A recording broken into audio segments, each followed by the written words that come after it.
Hey everyone, Saturday morning, first part of spring, kind of getting out of the cold weather, getting ready for golf.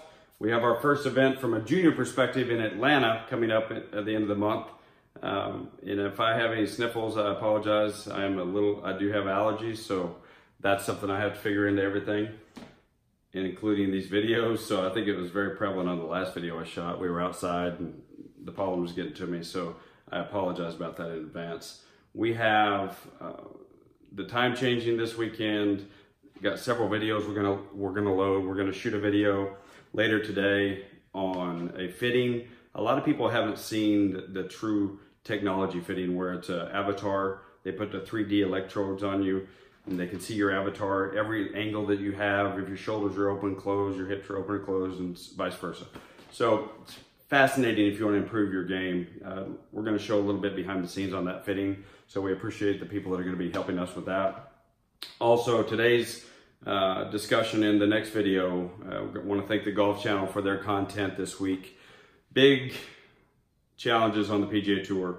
I mean, how in the heck does it take two players at that skill level to not play under 4.5 hours? I mean, we have to do it or we get escorted off the golf course. We get marshals coming around every hole. But somehow every Saturday and Sunday when we watch these players on TV, we get two players at that skill level not being able to finish under 4.5 hours. 6-hour round for a twosome. That's the biggest challenge I see the PGA Tour having right now. I have some thoughts around that and some input. I'll cover that on the next video. But I appreciate the Golf Channel's coverage with Brooks Koepka this past week, talking about slow players on the PGA Tour and how he addresses it in his regimen when he knows who he's playing with. So that was pretty good insight from behind the scenes with Brooks, and we appreciate them for that content and being able to share it, and for Brooks being very candid in his responses. So that's very cool. This episode is going to be more around personal technology and how we use our mobile devices every day and kind of the exposure that we have to exfiltration attempts and or bad actors of how they can get our personal data, they can skim our personal data. Gonna give you a few tools and applications that you can use or incorporate and apply in your daily lives, your daily activities to help protect yourself and your family. A little trivia question. 60% of all small businesses that have a cyber breach go out of business. So that's impactful. So we want to make sure that if we share something in that regard, that it helps you. And that's what we're going to do today. There's technology from rangefinders, GPS, your mobile device GPS for golf, booking your tee times online. When you pay online, are you paying on a secure network? Are you on a secure portal? Things of that nature. So we have incorporated Lookout Mobile, which is on any of your application catalogs that you have with iTunes or Google Play. It's Lookout Mobile. They have their premium edition. I was on their beta release, so I don't really know what it costs. It's got to be a couple of dollars, excuse me. So I would look at that for your handheld devices in your family. Put that on that application on all your devices. That would be a good first step. Another one is SEP, which is Sam Edward Paul. SEP Mobile, which is Synaptics mobile application. I use that because traveling and going into, let's say you go into a coffee shop and it pops up that their Wi-Fi is available. I don't click on any Wi-Fi and accept any terms because I've had instances where I've had exfiltration attempts or elevated rights trying to be taken on my phone or tablet. So what happens is you may have a bad actor sitting in the corner or out in the parking lot broadcasting a Wi-Fi signal or piggybacking off the Wi-Fi signal that's in the property, and you click on it. If you don't read the terms and conditions, and you just like 99% of the people in this world, they just click through to get access to the Wi-Fi. It's free.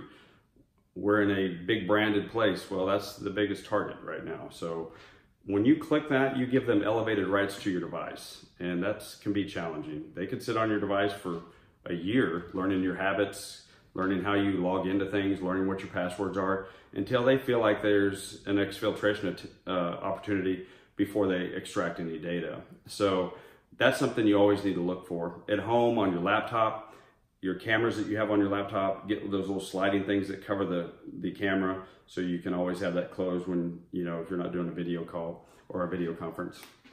That's a good tip.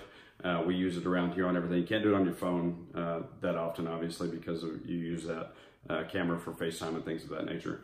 Another one is Avira mobile. It's and then a McAfee has theirs as well. So those are kind of some applications you can use for your handheld devices that we've had really good success with.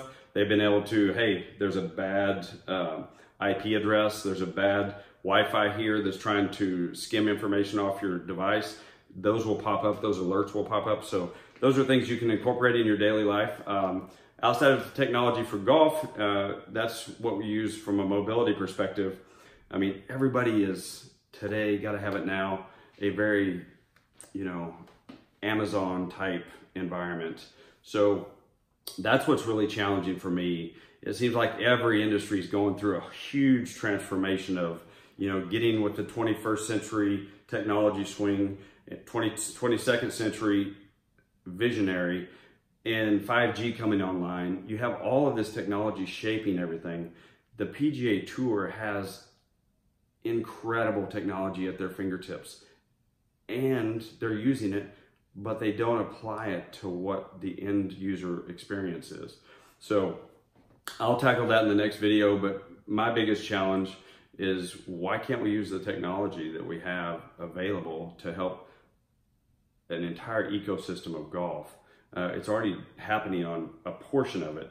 It needs to happen on the other side. A couple tidbits. If you buy laser finders, range finders, you can always go to PGAtour.com, PGATourSuperstore.com, and they have great prices on range finders. They're also a partner of ours. But another thing is, hunters use OpticsPlanet.com for rangefinders, because they use it for bow hunting, things of that nature, or other hunting techniques or applications. So rangefinders on there, you have in golf, you have a handful of manufacturers that provide rangefinders, laser finders, or GPS.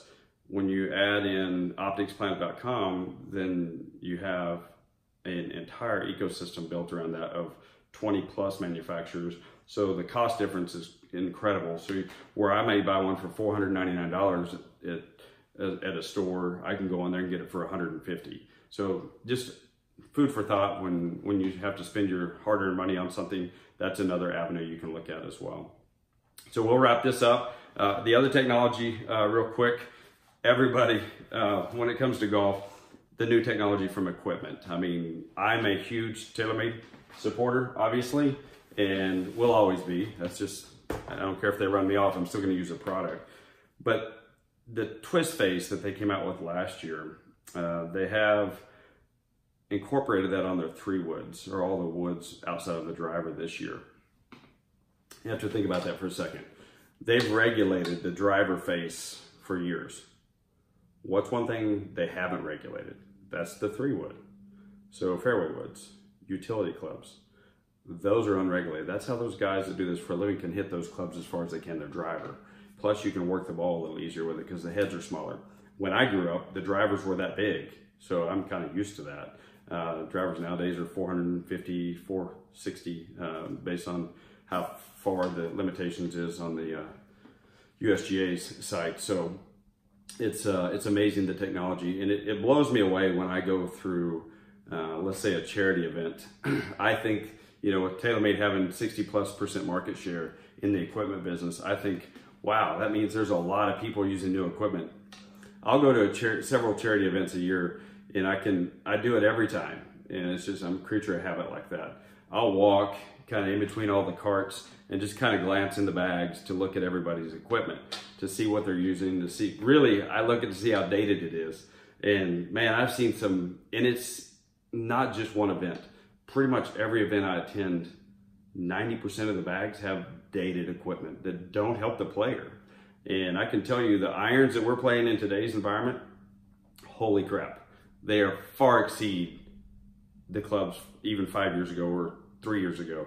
So when I see irons that are, 15, 20 years old, and wedges that I know don't have any grooves on them, probably illegal wedges, which the grooves are deeper and sharper, but they're just worn out. I mean, you need to, if you play more than 20 rounds a year and practice, you need to be changing your wedges out twice a year. So you need to utilize the technology that's going to help you make this game more enjoyable. And I can tell you, using older technology and the new golf balls makes it a lot more enjoyable. So look at the TaylorMade twist face on their 3-woods. Was able to hit it.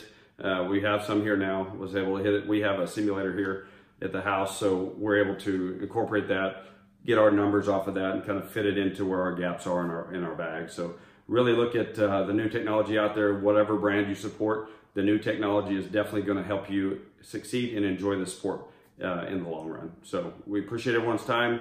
We look forward to following up on our next video. Next video will cover, it's not going to make anybody happy from a leadership perspective at all the organizations that I'm going to address. But, at the end of the day, nothing's been changed for 2 decades. I got in this industry to help grow the game. But when you have thousands coming in the game every year and hundreds of thousands leaving the game every year, it doesn't take long to hit that access point, and you have a very hard challenge to come up with a solution. And I think that's where we're at in the golf industry.